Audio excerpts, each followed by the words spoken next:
Muy buenas noches, bienvenidos a Opina Bogotá, el espacio para la opinión, el debate, las entrevistas de fondo en Canal Capital. Saludamos esta noche a nuestra audiencia en redes sociales, en Bogotá, Cundinamarca, el resto del país, fuera de Colombia, donde siempre nos reportan en sintonía. Gracias una vez más por estar con nosotros. Y esta noche vamos a hablar de un tema muy importante para Bogotá, para el país y en el contexto internacional. Se trata de la explotación sexual comercial de niños, niñas y adolescentes. Es una sigla que se llama EXNA, pero para que ustedes lo comprendan, tiene que ver con la explotación sexual de menores de edad. ¿Qué está ocurriendo en Bogotá? ¿Qué acciones está adelantando el distrito contra este problema? ¿Qué balance se hace a hoy, 2018, de lo que ha venido realizando la administración distrital? De este tema vamos a hablar esta noche. Erika Fontalvo. Hola, Jessy, ¿qué tal? Muy buenas noches para usted, para nuestros televidentes. Una vez más, gracias por estar con nosotros. Esta es una verdadera lacra, Jessy. Mire, es de los delitos más terribles, más dolorosos, más infames que pueden existir. La explotación sexual comercial infantil, la explotación por un adulto de un niño, de una niña, de un adolescente menor de 18 años acompañado del pago en efectivo o en especie a ese menor o a un tercero o terceros. Una problemática que está muy identificada en el mundo. La Organización Internacional del Trabajo incluso dice que esta explotación sexual comercial infantil no solo es una grave violación de los derechos humanos de los menores, una forma de explotación económica, sino que es un trabajo forzoso, es algo parecido a la esclavitud, una realidad que golpea tristemente también a nuestra ciudad, porque se han identificado casos en Chapinero, en Usaquén, en Los Mártires, en Rafael Uribe, y evidentemente todos tenemos la responsabilidad de encender las alarmas cuando sabemos que hay, así sea un caso de explotación sexual comercial infantil, que conozcamos, que sepamos que está ocurriendo muy cerca de nosotros. Saludamos esta noche al director del Instituto Distrital para la Protección de la Niñez y la Juventud IPRON, Wilfredo Grajales. Director, gracias por estar en Canal Capital. Erika, Yesid, televidentes, muy buenas noches. El gusto es mío poderlos acompañar a hablar de un tema que creo debemos poner más de moda para que los bogotanos empecemos a sintonizarnos con una problemática que ha sido naturalizada y que no podemos admitir que sigamos en esa tónica, ¿cierto? Viéndola como si fuera normal, algo que es terrible, como ustedes ya lo dijeron en la introducción. Así es, director. Director, bueno, en el último año, ¿cuántos casos ha conocido el IDIPRON de víctimas de este delito? ¿Cuántos casos han atendido usted para prevenir ante posibles víctimas futuras que ustedes hayan sido alertados? ¿Qué balance hace usted de lo que ha sido la atención en el último año? La explotación sexual de menores es un tema antiguo, es un tema que viene muy atrás, pero que ha venido siendo consciente la sociedad de él y lo va cada vez viendo de manera más clara. Esta administración entró a hacer clara atención de la ESNA. El alcalde Peñalosa tiene una sensibilidad hacia la infancia, hacia los niños. Yo creo que es una de esas fortalezas grandes de esta administración, darle prioridad a este tipo de problemáticas. Nosotros nos hemos metido de lleno a atender este fenómeno de calle, porque así lo entendemos, una problemática de calle, y venimos 141 casos de explotación, hemos atendido, y 641 casos ya de prevención, o sea, niños que están en riesgo, los hemos venido atendiendo en este tiempo. Nos hemos focalizado en ese grupo, pero en todo el instituto, todos los niños aparecen problemas de abuso y de explotación sexual muy recurrentes, o sea, el número es más grande. ¿Quiénes están detrás de este tipo de situaciones, director? Desde la familia, hay también un delito relacionado con trata de personas que han podido establecer ustedes. A ver, el fenómeno inicial arranca en la naturalización, o sea, es la familia, es el primer grupo, el entorno del menor el que naturaliza la explotación, o sea, una madre que ve natural mandar a su hija a traer mercado sin plata y ella es ágil y el tendero le pide unos servicios, bueno, le trae el mercado y naturaliza ese tipo de cosas, ¿no? Madres y padres que sacan algún beneficio de prestar a sus hijas, sus hijos. Por ejemplo, pornografía infantil. Ahí arrancan, sí. el uso del menor en pornografía, en prestar su cuerpo, sea para usarlo, sea para verlo, eso empieza a generar otro escenario donde el menor ya empieza a ver eso como algo natural, algo que él puede hacer, que le genera recursos, se ve como trabajo, durante mucho tiempo eso se ha visto como trabajo, eso es un error gravísimo que hemos venido cometiendo, verlo socialmente como si el menor estuviera trabajando. Un menor no se prostituye, un menor lo explotan y eso es un delito. Y eso lo tenemos que decir clarito, o sea, ningún adulto puede pretender tener relaciones con menores excusadas, ¿no? La Corte, todos están hablando de manera clara que con un menor, algo así como lo decíamos de los preservativos, no, ni pío, con un menor no debería ningún adulto estarse metiendo. Hay en nuestra cultura ciertos mitos, el mito de la virginidad, por ejemplo, ¿no? Entonces, hay adultos que alrededor de esto hacen que se coticen los menores. Una menor virgen pues empieza a tener cierta demanda y eso hace que este camino de la explotación sexual coja ciertas vertientes que ponen en riesgo a muchas niñas de nuestra sociedad. En estos momentos, director, ¿cómo es esa ruta de atención que brinda el IDIPRON? ¿Cómo llegan estas personas a la atención que les brinda el instituto? ¿Cómo es esa atención paso a paso? ¿Qué hay que hacer si uno llega a conocer un caso de explotación sexual de menores? ¿A dónde uno puede comunicarse? ¿Cómo es el tema? Esto es muy importante, eso que estás diciendo, porque el tema de la denuncia es un tema que socialmente lo tenemos que decir. O sea, hay que denunciar, no nos podemos quedar callados cuando vemos situaciones de explotación sexual o abuso de los menores. ¿Cómo se hace? Si hay algún temor, nosotros siempre recomendamos la línea de bienestar familiar, que es la 141, o sea, esa línea se puede llamar, se conserva, hay gente que teme su seguridad, no denuncia porque les da miedo con quién se van a meter, eso es para problemas. La línea 141 permite mantener cierta reserva, pero se hace la denuncia y viene la investigación y eso nos ayuda muchísimo. Y hay las otras rutas que tienen que ver con las distintas instituciones que trabajamos en el tema. Decirle directamente a Bienestar Familiar, a las comisarías de familia, dirigirse a la fiscalía, a la personería, a las veedurías, bueno, recurrir a las instituciones, en Bogotá Integración Social, al IDIPRON, nosotros atendemos ese tipo de denuncias. ¿Quiénes están llegando a nosotros? Están llegando niños y niñas que llegan por remisión, o sea, se les detiene, se descubre esta situación y hay necesidad de tenerlos y protegerlos. ¿Quién los identifica en los operativos del Normalmente Bienestar un Familiar operativo, la policía, Bienestar Familiar, determina que aquí hubo explotación sexual, entonces se necesita entrar a proteger a ese menor. ¿Dónde llevarlo? En Bogotá, el IDIPRON está haciendo el ejercicio de atención. Entonces nosotros recibimos de bienestar, de todas las entidades, el IDIPRON es la entidad que está recepcionando a los niños. Esos son los remitidos. Hay otros que nosotros descubrimos en nuestro ejercicio de calle, ¿cierto? Que tienen la realidad de explotación, o sea, nosotros entendemos, ellos tienen, no necesitamos que nadie nos lo remita y ha ido creciendo en este tiempo que llevamos trabajando, ha ido creciendo el número de menores que voluntariamente llegan a golpear nuestra puerta. Mire, la buena atención que está dando el IDIPRON frente al tema de él nace que entre los menores empiece a correr la voz que los atienden bien, porque lo más grave de este fenómeno es que la víctima sea revictimizada, o sea, que el menor no sienta que se le están restituyendo sus derechos, sino que le están vulnerando más sus derechos. Y es que a veces es muy complicado atender a una víctima que no se siente víctima, que no quiere ser atendida. Entonces, la estrategia termina pareciéndose como a detención, claro.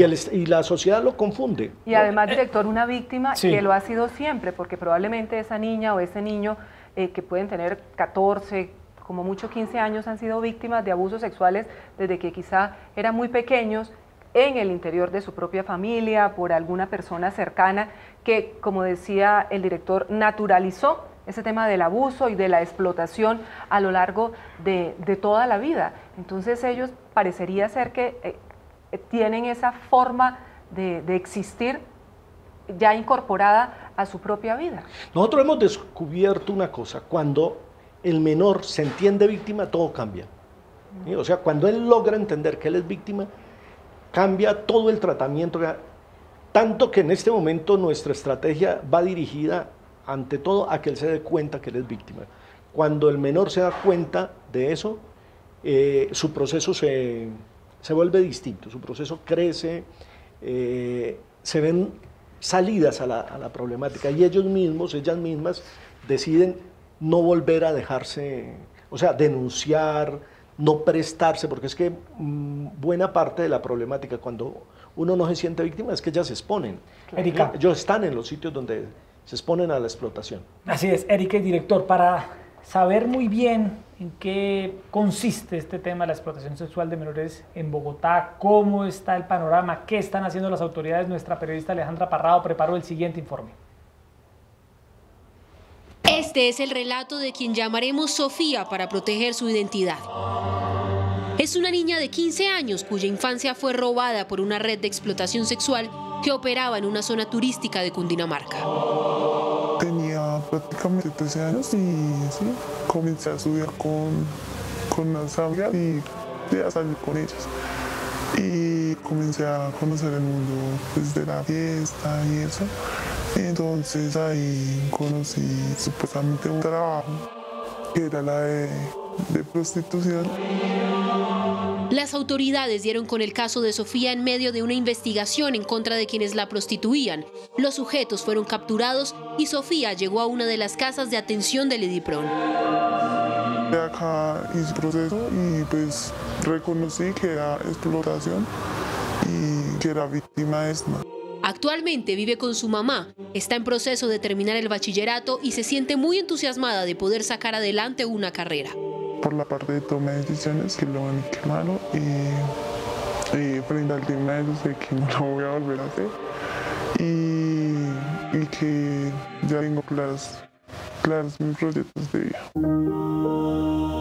Casos como el de Sofía no son pocos. Según el ICBF, entidad encargada de proteger a niños, niñas y adolescentes explotados sexualmente a nivel nacional, en el 2017 se restablecieron los derechos a 295 víctimas en todo el país. 65 casos fueron registrados en la capital. Eso sin contar los casos que no se denuncian. Al no existir denuncia, todas las diferentes entidades que actuamos, porque esto es una ruta que se activa en donde cada uno de nosotros tiene una parte de su competencia para el restablecimiento efectivo de los derechos, pues al no conocerlo no podemos actuar y desafortunadamente pues los niños siguen siendo víctimas de esta situación. De acuerdo con el IDIPRON, que maneja el programa de prevención y atención de la explotación sexual comercial de niños, niñas y adolescentes en Bogotá, existen localidades priorizadas por la incidencia de casos. A corte 31 de diciembre hemos atendido 641 niños en riesgo y 141 víctimas y hemos trabajado en 7 localidades de Bogotá, casi 186 talleres en el año 2017 dictamos en diferentes localidades como Mártires, Santa Fe, Ciudad Bolívar, Kennedy. Las víctimas de explotación sexual generalmente son menores que en muchas ocasiones consumen sustancias psicoactivas, viven en la calle, no cuentan con recursos económicos o no tienen apoyo familiar. Estos niños y niñas terminan siendo un blanco fácil para sus captores. Siempre hay redes criminales detrás, utilizándolos, instrumentalizándolos y explotándolos, porque además los tienen generalmente en unas condiciones que de verdad son niños que llegan con unas afectaciones muy grandes y que son muy difíciles de recuperar. IDIPRON no solo atiende a las víctimas, sino que se ha dado a la tarea de buscar a niños y jóvenes en riesgo que luego atiende en 3 de sus casas, 2 internados y un externado en donde les brindan atención psicológica, educación y recreación. Caterine es una de las funcionarias que día a día trabaja con estos menores. Lo que yo veo es un amor, una falta de amor, una falta de afecto, de tener una persona que todos los días les diga que ellas pueden, que ellas todo lo que se proponen lo van a lograr El principal mensaje de las autoridades es a denunciar estos casos, pues cada ciudadano tiene como misión convertirse en un obstáculo para aquellos que intenten atentar contra los más pequeños e inocentes. Bueno, ahí está la historia de una víctima, lo que hace el IDIPRON, también vimos lo que hace el ICBF a nivel nacional. Director, en el caso de los padres de estos menores que son víctimas, ¿qué ocurre? Ellos se enteran que sus hijos, hijas están siendo víctimas de estos delitos y acuden al IDIPRON. Ellos pueden reclamar la potestad de sus hijos. ¿Cómo es ese trámite con las familias de las víctimas? Es distinto en cada caso, pero digámoslo así, detrás de estos fenómenos, todos los fenómenos de calle, detrás de eso hay una seria problemática socioeconómica. O sea, hay hogares muy desbaratados, familias que prácticamente no existen, padres muy ausentes y situaciones de pobreza también muy delicadas. O sea, la pobreza y el desajuste social nos sigue produciendo o sigue siendo caldo de cultivo de estas problemáticas. Eso lo tenemos que decir porque lamentablemente en cada caso uno ve como esa constante se está repitiendo. El ICBF es la institución en el Estado que tiene como función proteger en primer lugar a los niños.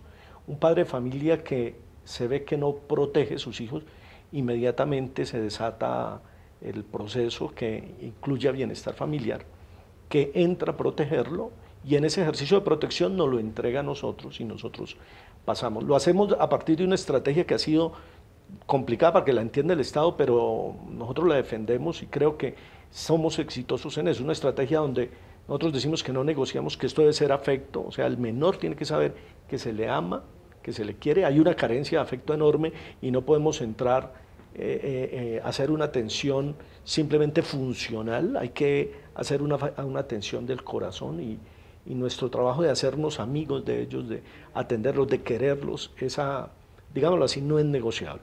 La libertad es el otro, o sea, tenemos que hacer que aún en los escenarios donde el menor es remitido y casi que se le tiene como preso, dicen ellos, ¿cierto? Y es así, están cerradas las puertas, ellos tienen que pedir permiso. Es un internado, Erika, es una especie de internado. Un internado, pero requete internado. Claro. Entonces, tenemos que enseñarles a ser libres y ellos tienen que asumir que están ahí por libertad. Y eso lo empezamos a entender con ellos en la medida en que, estando en esas condiciones, de todas formas los sacamos a pasear por Bogotá, los llevamos, ahora en Navidad les hicimos vacaciones en la costa, los sacamos, porque es que no están presos, ¿sí? Y no son presos, están ahí en un ejercicio de libertad y nosotros construimos la libertad. Y la tercera condición es la alegría.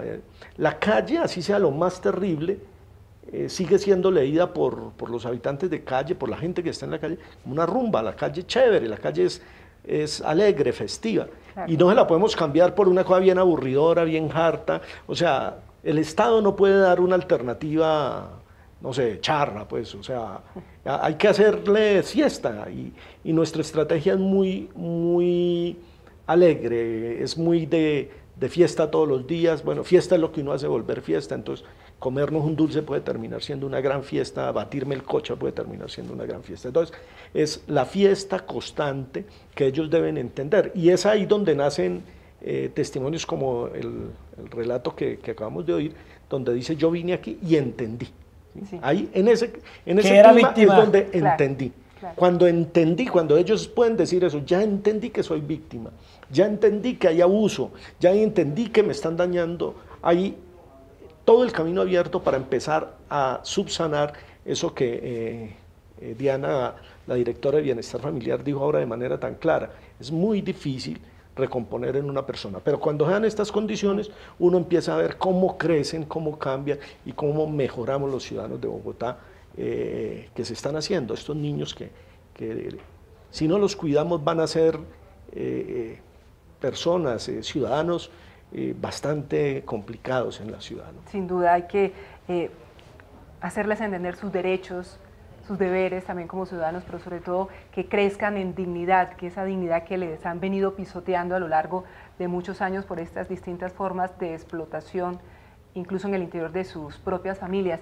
Pero, director, Ahí veíamos en este testimonio, que es absolutamente esclarecedor, que muchas veces nuestras niñas, por sus propias decisiones, por su propia libertad, caen en estas redes de trata de personas porque tienen malas amistades, porque están buscando esa rumba, ese camino tan fácil de pasarlo bien con sus amigas y demás, y son precisamente captadas por este tipo de organizaciones. Ahí viene ya la denuncia de la familia diciendo: mi hija no aparece, no sé dónde está, y las autoridades actúan y muchas veces las encuentran y las rescatan. ¿Cuál es el proceso en ese caso? Porque al fin y al cabo no han sido abusadas mucho tiempo, sino que por una decisión personal ellas creyeron que ese era el camino. Nosotros entendemos como Estado, y yo diría que la psicología y todo hoy nos da para entender, que un menor está construyendo la libertad, pero no es que él haga decisiones libres.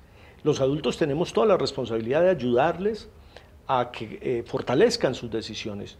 Un menor que decide entrar a ese negocio de la prostitución, que es un trabajo de adulto, no de primero menores. Decide volarse de la casa. O irse de la casa, bueno, y ese menor no es que esté ejerciendo su libertad, está haciendo, digamos así, un ejercicio de construcción de su libertad, pero que necesita ser orientado. Para nosotros, como nación, ha sido claro que un menor de edad no puede decidir libremente prostituirse, no puede decidir, y eso lo tenemos que entender todos los colombianos. Hay gente que dice: ah, pero ya accedió libremente.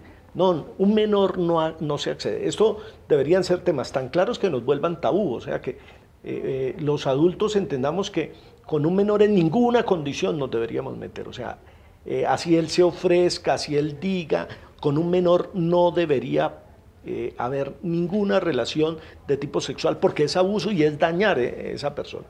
El otro dato que nos sucede con mucha frecuencia son familias que denuncian la desaparición de los hijos, pero no están denunciando, ya estaban en explotación, y la familia, digamos así, se beneficiaba de el menor llevaba plata y todo. Lo que está la familia denunciando es que el proveedor que tenía ya no lo tengo, o sea, mire, mi hijo hace 3 días no llega y no está llegando la platica.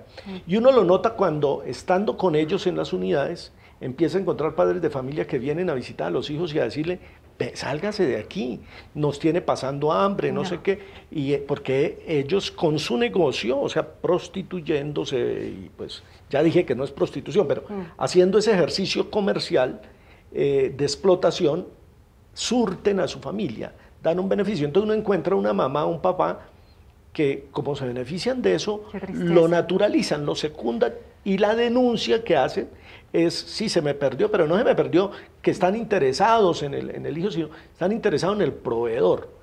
Eso también lo tenemos que decir, porque a veces salimos digamos, a la discusión social de la mamá lo está pidiendo. ¿Con qué intención está pidiéndolo la mamá? También hay que mirarlo, ¿sí? Porque buena parte de la situación que tiene ese menor fue creada ya, ¿no? Y la familia y los adultos tenemos que...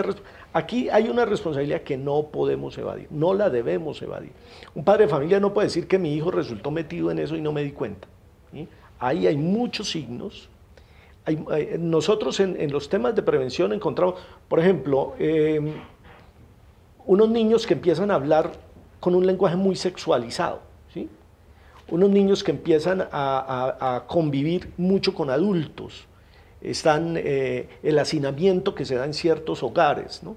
Menores durmiendo con adultos. Son condiciones que nos empiezan a dar alertas que ahí puede estarse dando abuso, y seguramente de ahí vamos a salir a la explotación, porque un niño que ha sido abusado, como tú lo decías hace un rato, naturaliza eso, y pues del abuso paso a sacarle el jugo a eso y lo vuelvo negocio. Director, estos desafíos que enfrenta el IDIPRON con este tema, Erika, son monumentales. Con la atención que se brinda en el IDIPRON, ¿qué puede al final esperar una niña, un niño, un adolescente de estos y su familia? ¿Pueden encontrar una recuperación total? ¿Pueden encontrar el inicio de una nueva vida? ¿Qué esperanzas hay para aquellas víctimas que inician este proceso en el IDIPRON? El instituto tiene una atención integral, ¿no? Y la atención integral nuestra garantiza, digamos así, la efectividad de un proceso en el cual el menor termina siendo insertado de nuevo en la sociedad de manera muy productiva, muy positiva, ¿no? Como es libre, pues no todo el mundo llega a los mismos niveles, pero los índices de éxito que nosotros manifestamos nos dejan muy satisfechos. Los menores que están con nosotros son menores que logran entender su problemática, asumen su vida, se vuelven protagonistas, vuelven a rehacer su vida. Nosotros tenemos unos procesos, yo digo que aquí hay que volver a construir la persona, hay que volverla a socializar, hay que darle elementos para que sea autónoma, para que se sostenga en la vida.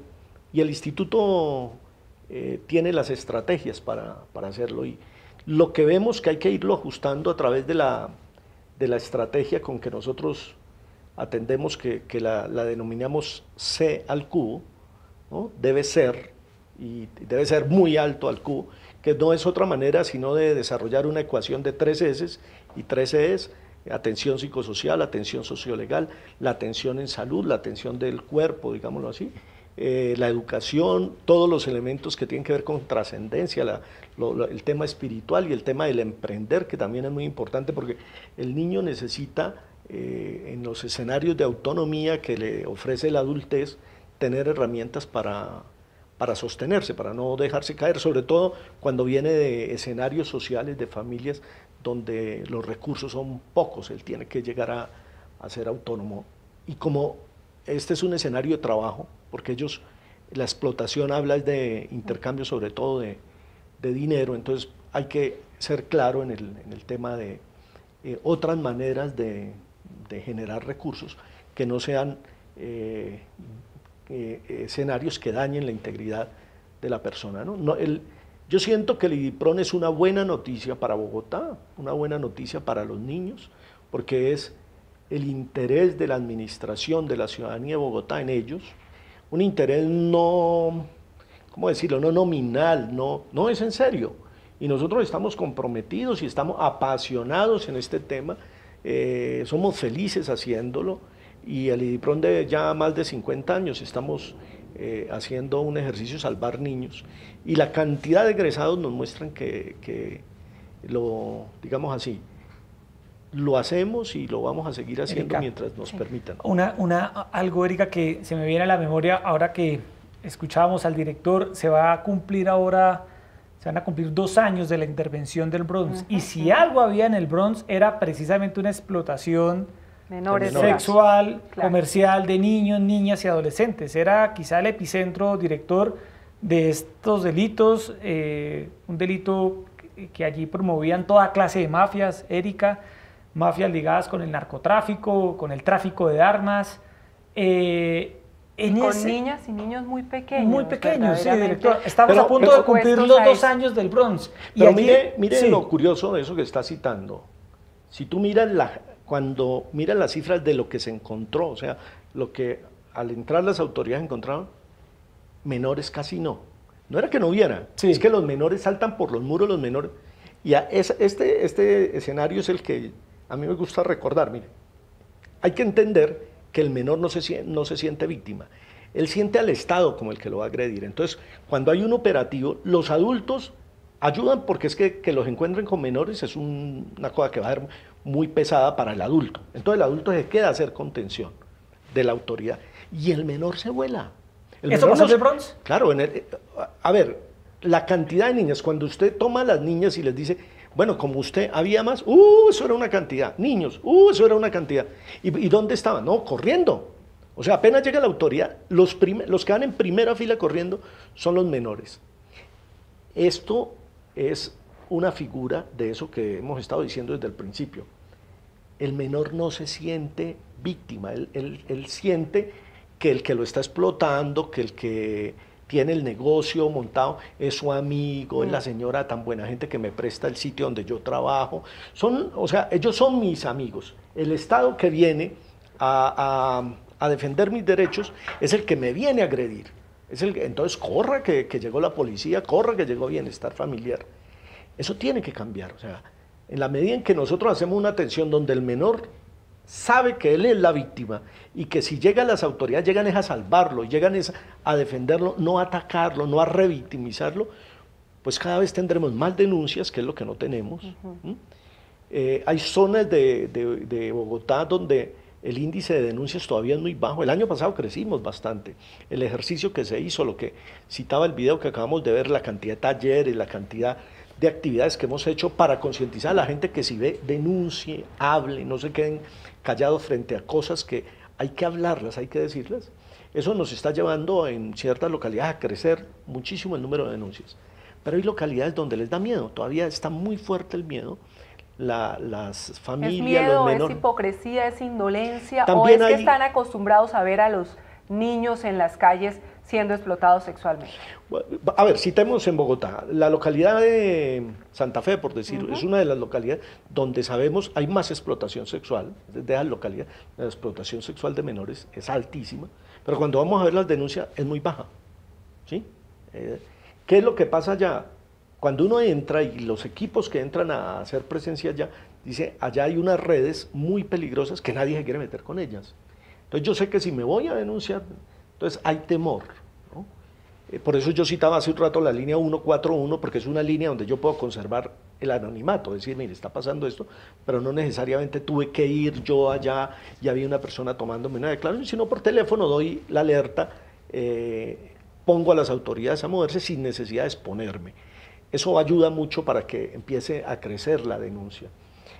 Lo que nosotros sentimos como un desafío es que la gente, y el menor sobre todo, pero la gente, la sociedad en general, empiece a cambiar el escenario mental. Esto no es algo que el menor está infringiendo, no, a él lo están explotando, a él lo están dañando. Y cuando el Estado entra a hacer una acción ahí, entra es a proteger esa vida, entramos es a salvar esa vida, entramos a evitar que se dé una cadena perversa. Mire, nosotros vamos muy atrasados en la atención de los victimarios, casi nadie quiere hablar de los victimarios, ¿sí? Pero ahí los tenemos, pero nadie, o sea, hablar de los victimarios es como hablar del feo, eso nadie quiere hablar de esa cosa. Pero cuando uno va a ver los victimarios se da cuenta que casi todos fueron víctimas. Claro. O sea, de menores fueron víctimas.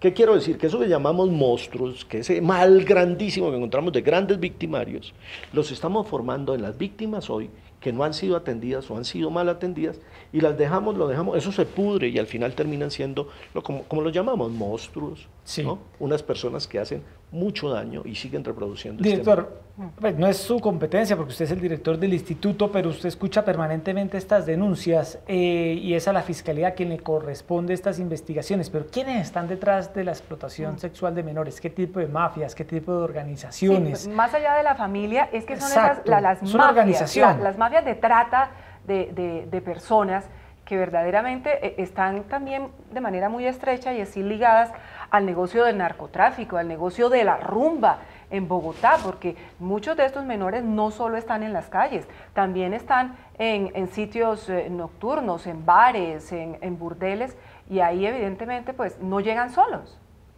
El tejido social se parece mucho al tejido humano. Un mal, o sea, usted una herida que no se cura, que la deja, eso se vuelve muy complejo, eso le termina volviendo una llaga terrible y seguramente habrá que amputar o hacer alguna cosa drástica. Socialmente pasa eso. Esas mafias no es otra cosa que expresiones de males sociales que no se atienden y se van pudriendo y van generando unas redes muy complicadas, unas redes en las que se empezó un grupito, o sea, nadie empieza de grande delincuente, o sea, uno empieza en unos escenarios pequeños, a veces son familiares, una explotación de 2, 3 niñas, pero como no se hace nada, eso se deja ahí, se hacen ese tipo de ollas que llamamos, donde se va dejando crecer ese mal. Ahí empieza a llegar otras cosas, ahí aparece la droga y pues eso cae lo más de bien, y ahí aparecen entonces los que llegan con robo, con cosas que se han robado para venderlo porque necesita también recursos, ahí aparece la explotación sexual cada vez más sofisticada y la red se va creciendo. Por eso es tan importante que tengamos claridad en que las acciones que hace el sector de seguridad en una sociedad son tan importantes, porque en últimas evitan que estos fenómenos crezcan y sigan dañando más. Tú hablabas hace un rato del Bronx. Yo bendigo la intervención del Bronx, y lo digo de manera clara porque es que, mire, en los días antes de la intervención del Bronx, todas las entrevistas, toda la problemática que nos decía era la cantidad de niños con uniforme y todo que iban para el Bronx. Ese es un tema que ahora a la ciudad se le olvidó que eso pasaba. O sea, a nosotros nos olvidó que el Bronx era como un agujero que chupaba a menores de todos, de los colegios, todos se iban de para... todos los estratos. En los días antecitos del Bronx, ¿qué le reportaban? a mí me estaban haciendo los periodistas llegaron porque detuvieron 16 niños que venían de Barranquilla a hacer turismo al Bronx, niños menores de colegio que tomaban bus de Barranquilla y se venían a pasar fin de semana al Bronx. ¿Qué están haciendo para eso? Pues nosotros recogemos. Nosotros no somos seguridad, nosotros atendemos las personas, pero es dramático que nosotros atendamos a unos niños que no quieren atención más allá del momento, ¿cierto? O sea, ellos están con nosotros un día, pero apenas como que están mejores, les pasa el guayabo, pasa la cosa, le dicen, ay, no, déjeme, que la rumba está muy buena, y otra vez a esos núcleos, a esos agujeros que chupan y dañan vidas ahí. Entonces, yo veo y el censo último nos da bajas cifras, yo veo que hemos estado acercándonos a una etapa de control de esta problemática. O sea, se va llegando a un equilibrio donde uno como que siente, vamos a decirlo así, que el grifo se está cerrando un poco, no se está inundando tanto. Entonces, además de que ya no tenemos tanto menor en riesgo pues de directo, porque hemos cerrado un poco el grifo, podemos ir atendiendo otras problemáticas que el afán de atender ese problema tan grande nos impedía mirar de manera más detenida. Pero mire una cosa, director, hay, claro, el Bronx como epicentro de la mafia, de la delincuencia, como centro de horror y de explotación sexual, comercial infantil, desaparece, pero evidentemente el habitante de calle, que muchas veces también es menor de edad, porque son o hijos de habitantes de calle que nunca han recibido una atención y terminan reproduciendo ese ciclo que mantienen sus padres, pues se trasladan a otras zonas, muchas veces presionados por esas mafias de narcotráfico que evidentemente los instrumentalizan, que los explotan, que los abusan y que los llevan a delinquir a cambio de la bicha, de la droga como tal. Uno se pregunta, ¿qué pasa con esos hijos de los habitantes de calle? Porque uno a veces los ve con ellos, niños de 2 años, de 3 años. ¿No hay alguna acción que se pueda adelantar para que esos niños no terminen siendo explotados? Eso hace el IDIPRON. Nosotros andamos siempre pendientes de esos menores. Los tomamos siempre en libertad. El ejercicio es lograr entusiasmarlos por una propuesta de vida y mostrarles vida, que eso no es vida. Lo hacemos y lo venimos. Queremos decirle a Bogotá en corto plazo, decirles no hay niños en la calle. O sea, en Bogotá hemos logrado hacer que los menores no estén en la calle. O sea, tenemos de 18 años para arriba, pero no hay de 18 años para abajo. Menores de edad no tenemos en la calle. Esa es una noticia que le queremos dar a los bogotanos y trabajamos en esa línea. Ya estamos cerca, todavía tenemos unos focos bastante grandes, sobre todo en comunidades raizales, en comunidades indígenas, grupos que todavía, no sé, culturalmente se han quedado en la calle y es más complicado porque están por otras normas, por otras cosas y se dificulta más la atención con ellos. Pero, y los hijos de habitantes de calle que todavía están en riesgo, pero creo yo que las rutas que hemos trazado para atender a estos menores cada vez las sentimos más fuertes, más eficaces con ellos. Es que la intervención del Bronx no fue solo la intervención al Bronx. Cuando en Bogotá se habla de la intervención al Bronx, hay que empezar a entender que la intervención al Bronx fue la intervención a Cinco Huecos, que la intervención al Bronx fue la intervención a María Paz, que la intervención al Bronx fue todas las intervenciones que se han seguido haciendo en toda la localidad de Mártires, en las localidades donde el fenómeno se ha ido desplazando, porque hay que irlo trabajando.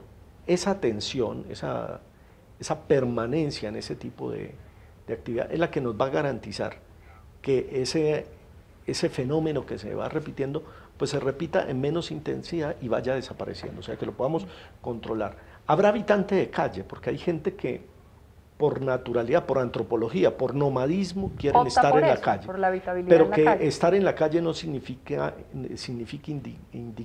indignidad del ser humano, es lo que queremos. O sea, una calle que dignifique a la persona, que no la dañe. Hacia allá queremos Pero caminar. sin niños en cualquier caso. Claro, Eso es el niño intolerable, sí no irrepudiable debe entrar totalmente. Director, sí, el señor. tema de menores de edad venezolanos, ¿se ha detectado algo en ese sentido? Usted sabe que estamos en una crisis en Venezuela que ha generado una ola de migrantes muy fuerte hacia Colombia. Nos decía la vez pasada aquí la propia directora del ICBF, Erika, Sí. de más de 25.000 menores atendidos por el ICBF. ¿Hay algún riesgo en el caso de Bogotá que algunas de estas mafias estén aprovechando de menores de edad venezolanos para explotarlos sexualmente? ¿Tiene algún reporte, director? Sí, hay venezolanos. A mí me choca, me cuesta que se estigmatice de cualquier manera, o sea, que digan que la comunidad afro pone prostitución, que los indígenas ponen prostitución, menos que se diga que los venezolanos, los peruanos, los colombianos. Si los colombianos hemos sido víctimas de tantas estigmatizaciones, yo no veo claro que lo digamos, pero aquí hay un fenómeno. Venezuela está viviendo una crisis y la comunidad venezolana está emigrando masivamente. Y usted conoce muy bien porque Claro, Erika, director es de Cúcuta. De Cúcuta conoce bien la zona de frontera. Ahí sí que eso es indudable. A ver, yo les voy a decir como yo lo siento. A mí lo que me duele es que haya colombianos explotando a menores. La situación de las personas de Venezuela y sobre todo los menores. O sea que lo que me duele es que en Bogotá uno pueda, ese sí es lo que me arde, me fastidia, me genera dolor. Saber que nosotros nos estamos aprovechando de una situación social evidente que se está viviendo en el país hermano y aquí estamos comercializándola. Pues se volvió barato, además nos están llegando niñas bonitas, simpáticas y tiernitas, entonces le jalamos a eso. Eso sí me parece denigrante y doloroso. No de los venezolanos, y no es un problema de los venezolanos, el problema es de nosotros. Es como yo decía en el exterior cuando me dicen, colombiano, ustedes tienen el problema de la droga. No, nosotros tenemos la droga, el problema lo tienen ustedes, les decía yo. Lo dramático de esto es que también nos quedamos también con el problema. O sea, nosotros ahora, además de que tenemos la droga, tenemos el problema. Pero en el tema de prostitución de menores, de venezolanas, yo digo que el problema lo tenemos nosotros. O sea, el problema no son los menores que están siendo explotados, el problema son los adultos que son capaces de participar en escenarios de dañar menores pagando. Pero al IDIPRON en este momento están llegando niñas venezolanas en esa condición. Sí. Nos llegan y las atendemos. ¿Y ellas qué dicen acerca de esta Les da situación? susto, no entienden. Entre otras, la inocencia de las niñas es, nosotros esto es un trabajo, en Venezuela no nos decían nada, en Venezuela... En Venezuela ya estaban prostituyendo. Sí, ellas trabajaban allá, pero pues la situación no daba, ese negocio no producía allá y se vienen gravísimo a verlo acá y resulta que acá ven que las persigue la policía y ya, entonces se asustan y están nerviosos. Algunas dicen, no, yo apenas pueda me devuelvo para Venezuela, a lo mismo, ¿no? O sea, porque ellas... A ver, yo sigo insistiendo, el menor no entiende que él es víctima, no entiende que está siendo explotado. La estrategia de nosotros es de a poquito, con plastilina, con amor, en un ejercicio de libertad, de alegría, hacerles entender esa dramática situación que ellos no lo entienden, pero les va a marcar la vida de manera dañina, se las marca de una manera que los perjudica y les va a perjudicar toda su existencia. Pero es que además estas niñas que tienen 15 años y llegan ahora a prostituirse aquí en las calles de Bogotá o de otras ciudades colombianas, que desde hace 5 años ven cómo se ha venido deteriorando su calidad de vida por los abusos del régimen y demás, no han tenido una opción distinta. Y están en las calles desde los 12, 13 años. Pero debíamos salir a ofrecerles algo y no a dejarlas en un clima que las daña, que las prostituye. Bueno, pues se nos acaba el tiempo. Director del IDIPRON, Wilfredo Grajales, felicitaciones por ese trabajo que hace en esta entidad. Sabemos que el desafío, Erika, es muy grande. Todos los días hay que estar trabajando, impulsando para rescatar a estos menores que están en problemas, en riesgo de afrontarlos. Y muchas gracias por haber venido esta noche aquí acá en la capital y lo seguiremos invitando para hablar de todos estos temas tan importantes para los jóvenes en la ciudad. Sí, muchas gracias a ti, a Erika. quiero reiterar que estamos en el instituto comprometidos con los menores, los amamos, ese es el ejercicio que hacemos, un ejercicio de afecto, de seriedad, de solidaridad con una problemática que no nos debe dejar indiferente a ninguno de los bogotanos y donde todos deberíamos estar poniendo nuestro granito de arena. Aquí todos pueden colaborar. Es que nos hacemos cómplices, así de sencillo, decir, nos hacemos cómplices de esta explotación sexual comercial de nuestras niñas, niños y adolescentes. No mire hacia el otro lado, denuncie, guarde el anonimato, línea 141 del Bienestar Familiar o vaya al IDIPRON, busque algún contacto en la Secretaría de Integración Social, pero no se quede siendo uno más de este círculo vicioso que está hipotecando el futuro de nuestros niños en Bogotá y en el resto del país. Así es, Erika, muy buenas noches y muy buenas noches a todos ustedes. Muchas gracias por su sintonía. Nos vemos el próximo martes. Estamos en un puente festivo el martes nuevamente a las 8:30 p.m.